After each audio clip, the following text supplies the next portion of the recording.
Welcome to Litigation Nation. I'm your host, Jack Sanker, along with my co-host, Luke Behnke. This is the podcast where we recap some of the most interesting and impactful legal stories of the past 2 weeks. As a reminder, you can find us on Apple Podcasts, Spotify, wherever you get your podcasts. We publish every 2 weeks. Luke, what do we have up this week? Really interesting story. Litigation funding surged in 2022. And it is a follow-up to an episode a couple weeks ago where I hated on artificial intelligence as applied to the legal industry for about 30 minutes. A story of an abuse victim who was utilizing artificial intelligence to help represent herself against her alleged abuser in about a dozen different lawsuits. All that and more, here's what you need to know.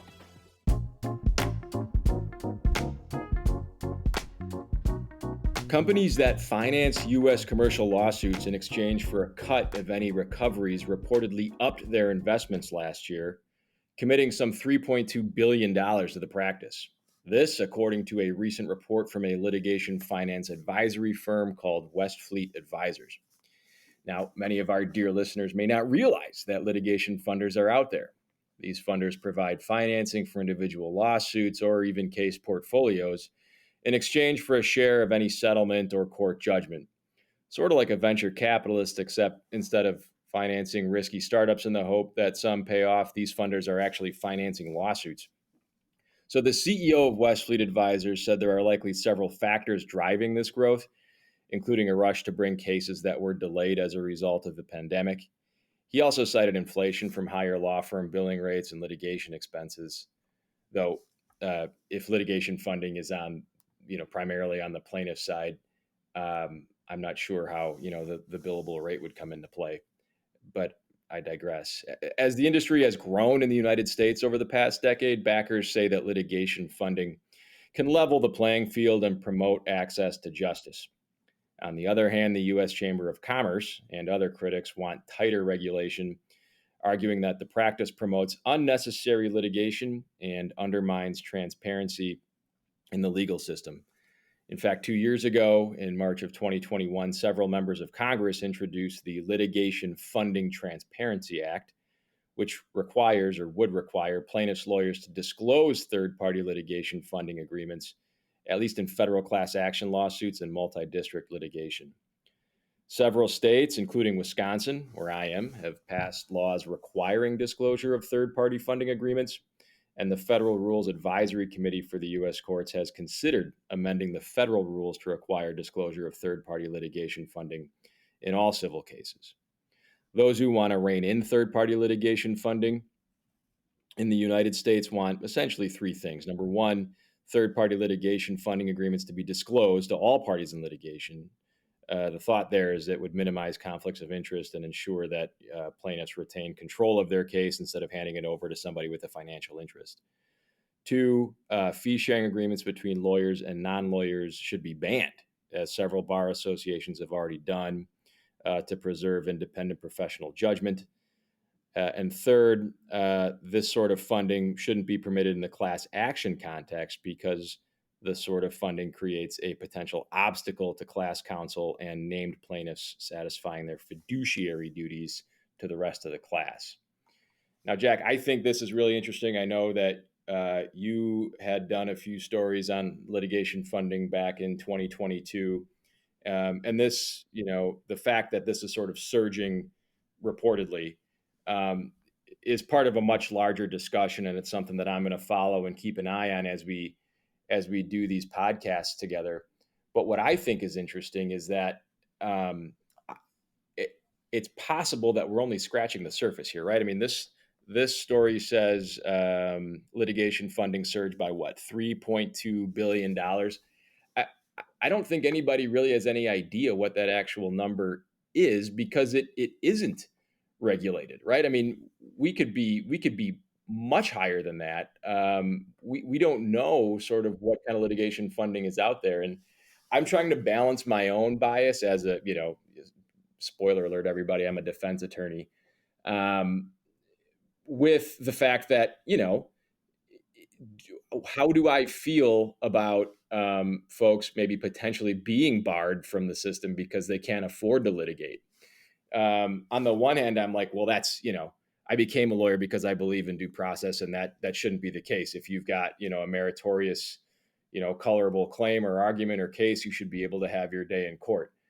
On the other, we're fooling ourselves if we think that, resources aren't a big factor in litigation. I mean, they drive a lot of decisions, and in fact, they're not all bad, right? I mean, resources oftentimes, and Jack, I don't think you disagree, drive sort of settlement discussions, right? I mean, I tell my clients all the time, hey, look, this is going to cost a lot of money. Maybe we should talk about, finding a resolution or whatever. I mean, that's not an uncommon discussion to have with your clients. So for now, stuff like this is just really, really interesting that you can essentially,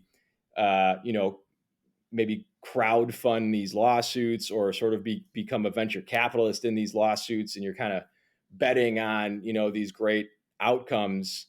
I don't know what that does for the legal profession, right? I don't know which way that cuts. I don't know if that makes it more likely that a plaintiff's going to lose control of their case.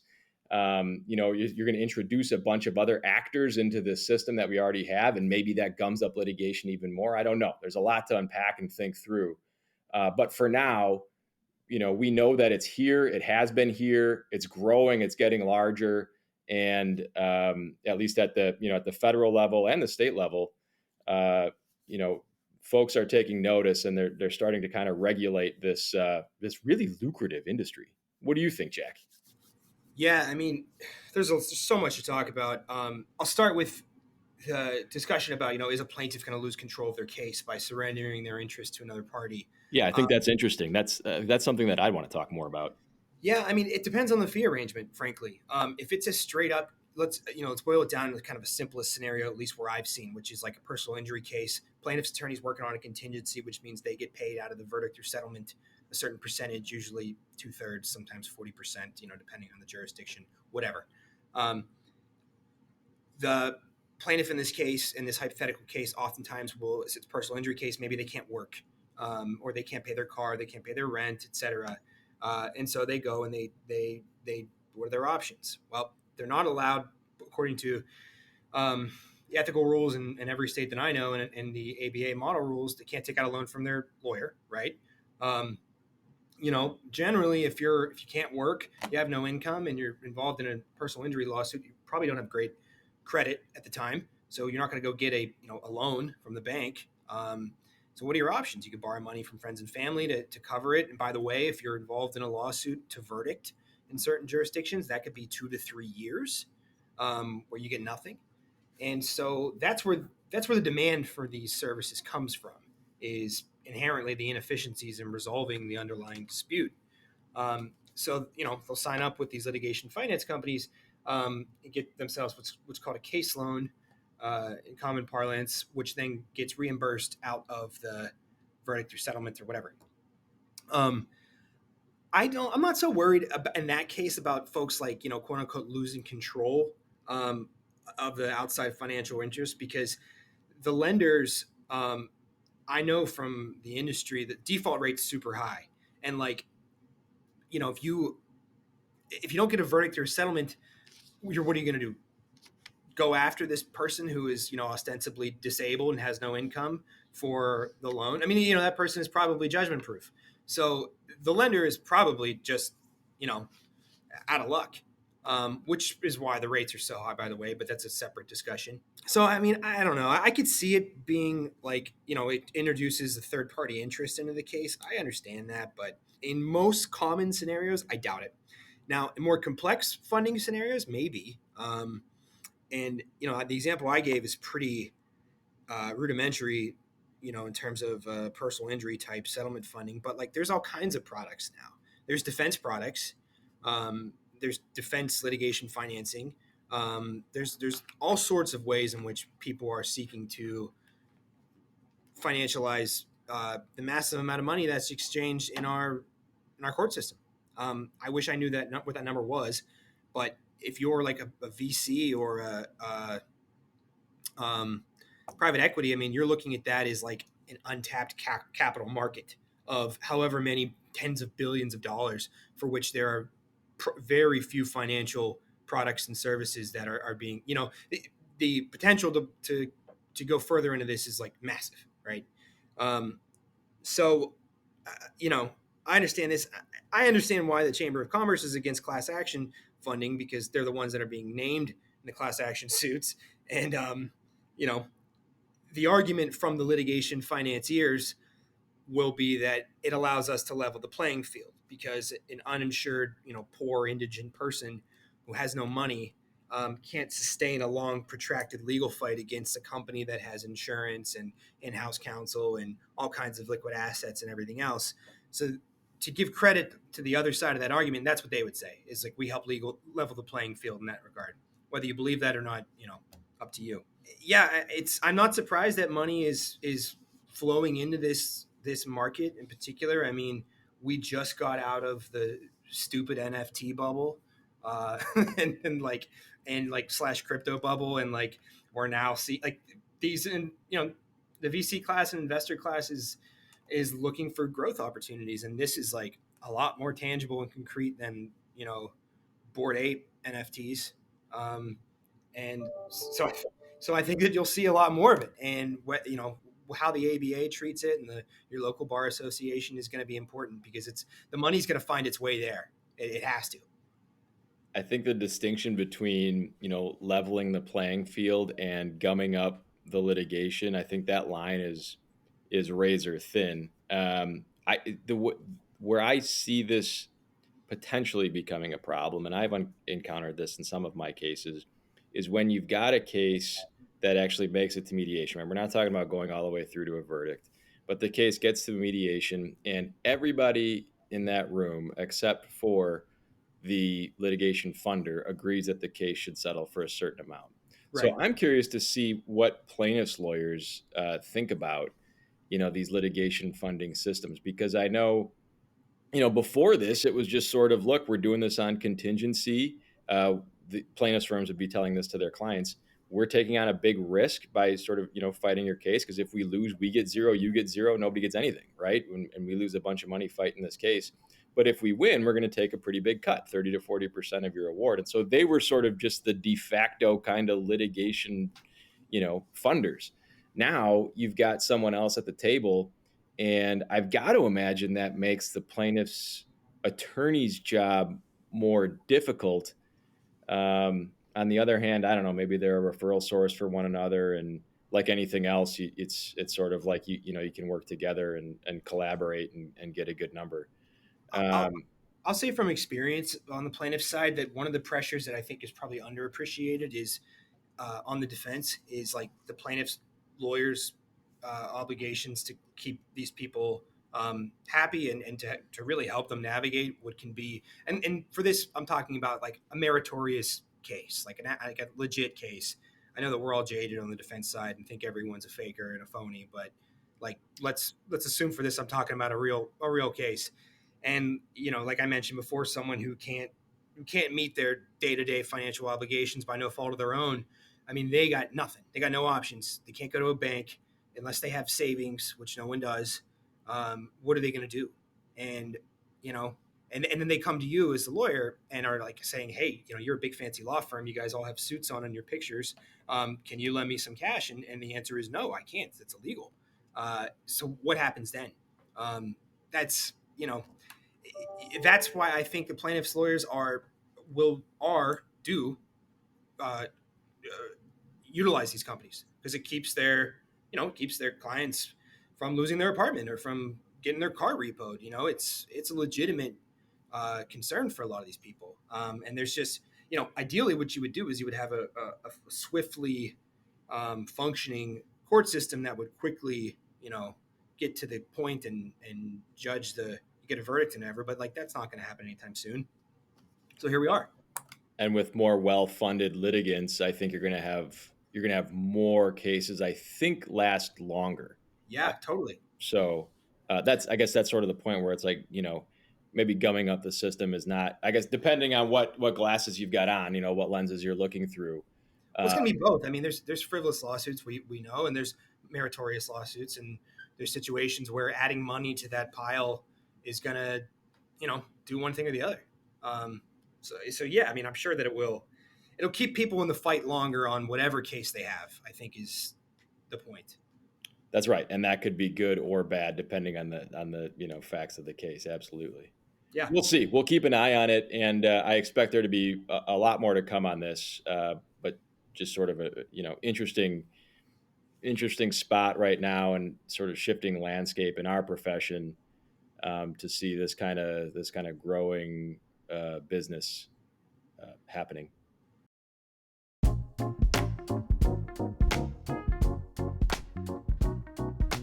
We, and mostly I, talked about our opinions on artificial intelligence maximalists who have been pushing to quote unquote replace lawyers or whatever with certain AI products. And if you listen to our episode from a couple weeks ago, you'll know that we think it's probably unlikely at the very least, and probably illegal, in the sense that a non licensed algorithm can't practice law in any court currently, anyways. But I did want to provide a positive, albeit kind of sad, use case for AI in a legal setting. In a Fast Company article published the first week of March, the author tells the story of a woman named Ruth, it's a pseudonym, by the way, whose husband became kind of more and more abusive over the course of the COVID pandemic. Ruth's husband recently graduated from law school, which makes him even worse because a recent law grad is perhaps the most annoying person you can bump into. And in retaliation for the restraining order that Ruth filed against her husband, he began filing his own TROs, appeals, other lawsuits, what seems like from the piece pretty frivolous filings here, with the goal seemingly to further his abuse of Ruth, and to keep in contact with her, because she had, as part of her original filings, a no contact rule put in place. And for those of you that don't know, what that means is when there's a restraining order in place, you can get a no contact aspect of that restraining order, which will mean don't contact me except through these legal proceedings. So you can't call or text, etc. So what he seemed to be doing is filing these frivolous filings as a way to maintain contact with her and maintain some aspect of control and further his abuse, which is it's really awful. Now, the piece discusses this type of harassing and vexatious filing practice by potential abusers and says that it's kind of common. It's a way, as I mentioned, for a partner to keep in contact with someone who has otherwise done everything they can to get away from their abuser. And Ruth, in this case, says that she consults with lawyers from time to time, but she really doesn't have the money or the time to use them on every single one of these, frivolous filings from her husband. She says in the piece that she is in court once or twice a month and is mostly representing herself. And this is the interesting part. To help against these filings, Ruth says she's using ChatGPT to help her combat the mountain of paperwork that's being heaved at her by her recent law grad husband. Quote, I started asking about it, terms that I didn't understand that my husband would use in his filings, and it did a really good job, she says. The alternative was Googling the terms and the court cases he cited, which was incredibly time consuming and still presented information written in legalese. ChatGPT came back with clear, concise answers to Ruth's questions. One challenge Ruth faced was learning how to write the best prompts for the technology. With trial and error, she figured out how to hone her prompts. For example, ChatGPT tries not to give legal advice and would answer some of Ruth's questions, saying it could not give her legal advice, and she'd have to consult with an attorney, she says. Wording the question slightly differently, however, would yield a satisfactory answer. She also had to learn to move away from generic responses towards those applied more specifically to her case. Can you please write me a declaration about domestic violence? Is going to be very generic, Ruth says, versus can you write me 1,000 words in first person in legal language about domestic violence in a case where the father is mentally unstable and has committed other financial and verbal abuse? Then you're going to get a much better output. Other prompts Ruth has posed to ChatGPT include provide a list of questions a lawyer could ask in a divorce cross-examination, and can you explain California family law 3044 in basic English, unquote. So the piece goes on to specify that Ruth often uses ChatGPT results as kind of an inspiration or guidance for her own filings, and ChatGPT hasn't been much of a help on some of the more deposition-centric questions. She's also using other technology like Watch It, which keeps tabs on her online case docket, and Airtable as kind of a digital organizer. And interestingly, now she's sharing a tutorial on what she calls divorce tech with other mothers going through similar experiences to her own, and says that she's helped 2 other mothers in similar circumstances by directing them to these online resources like ChatGPT. Quoting again, quote, "I'm probably spending 20 to 25 hours a week dealing with litigation, trying to find pro bono lawyers, organizing all the documents because there's a bazillion documents, reading all of his lengthy filings, writing my responses to his filings, going to court to file the documents, showing up for hearings, even super frivolous ones," she says. But she lights up when she talks about the technology she's been able to employ in her fight and how she plans to spread the word to other moms. "I'm just taking the tools that are around and applying them to my use case of legal stuff," unquote. I think this is a pretty cool and kind of an obvious case for ChatGPT and other technologies in the legal industry.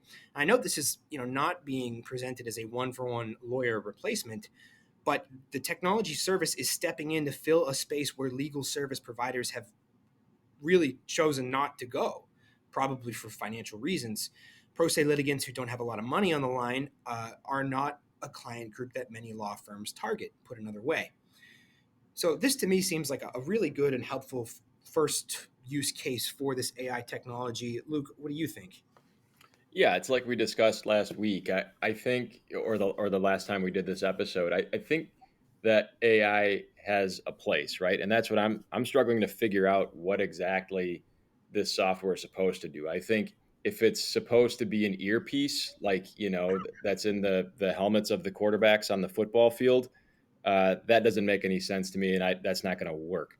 But if it's going to be a tool that folks can use that maybe aren't lawyers, or even that are lawyers, a tool to use to find answers that they need to use in these proceedings and find them quickly, and the answers are trustworthy, then I think AI has a place. I think it's terrific. And something that we mentioned when we were sort of talking offline, Jack, was, look, maybe this is a tool that reaches a group of people that the available legal tools aren't designed to reach, right? I mean, the Lexis, Nexus, the Westlaws of the world. I mean, that's really expensive stuff, right? Law firms pay lots and lots of money for those resources.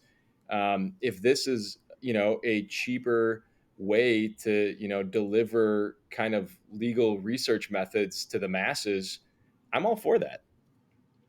Yeah, and I think that specifically referencing the episode we did about Do Not Pay, which was the service where they were advertising, we're going to put an earpiece in your ear and you're just going to puppet answer the judge's questions with whatever the AI tells you. I think that this is like a much better application and a much more realistic application of the technology to the industry, and kind of is, doing what the founder of that company was trying to do. I mean, at a smaller scale, but helping people in underserved populations, litigants, pro se litigants, folks in low, from a lawyer's perspective, low stake cases, but at the personal perspective, extremely high stakes, like custody, or eviction, or small claims, or whatever. Giving them something to arm themselves and to fight with, I think is it's pretty cool. And it seems like, especially with this woman, packaging this all together and teaching it to other folks who are in her unfortunate situation. I mean, that's pretty cool. And I would hope that something like that catches on.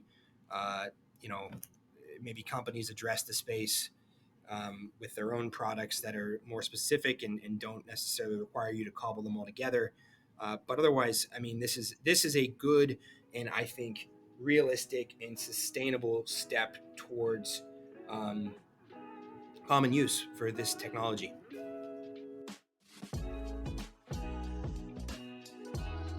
That's the show for today. You can find us, as always, wherever you get your podcasts. And if you have any thoughts on any of these stories, let us know what you think. Until next time.